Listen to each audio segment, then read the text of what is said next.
Hey guys, so today I'm going to be installing an irrigation system in two of my garden beds. Currently I have a grid system in my two 3x6s, but I needed something for my 4x4s, and I came across this passive watering system which is by Thirsty Earth, and they utilize Olla cups, these terracotta cups you bury into your garden bed. And then with drip tube, or not really drip tube, I guess with irrigation tubing, you can connect it to a 5-gallon bucket for passive watering. A few special notes about Thirsty Earth and their website. So some of the claims that they make are that you can save 61% of water in comparison to drip irrigation, which makes sense. They're using terracotta technology, which is really old. Very, very much like the exact same terracotta pipes we use across the planet 2,000 years later. And we have more than 100 miles of these channels throughout Petra. The water would have been fed into the city very, very slowly. Usually the water slowly seeps out of the terracotta, the porous terracotta, as the soil around it dries, and it's going to create a water plume.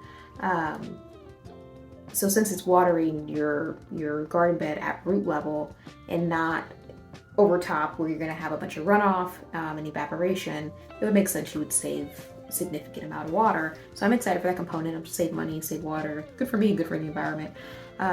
Also, I am a little hesitant because I live in Texas, and you know, I call it extreme gardening here. We have intense heat. It's only March, the beginning of March, and we've already had a 90-degree day. I know in June, July, August, we'll be in the triple digits. It will be miserable.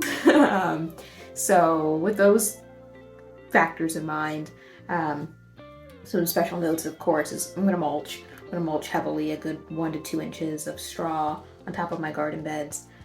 Also, they do recommend, if you do have higher temperatures, extreme gardening conditions, you should probably, instead of having the bucket at ground level with your bed, you want to elevate it a foot or two, and that way you get a higher PSI of water pressure going to all of your terracotta cups.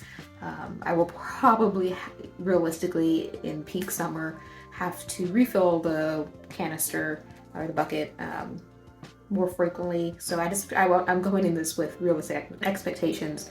I might not get a whole passive week of watering, but putting that out there, I'm still pretty excited. I'm going to definitely give you guys a follow-up, later this spring, summer, to see how it's actually working out, and if it's a completely passive system, or if I will have to be supplementally watering on a daily basis. We'll see.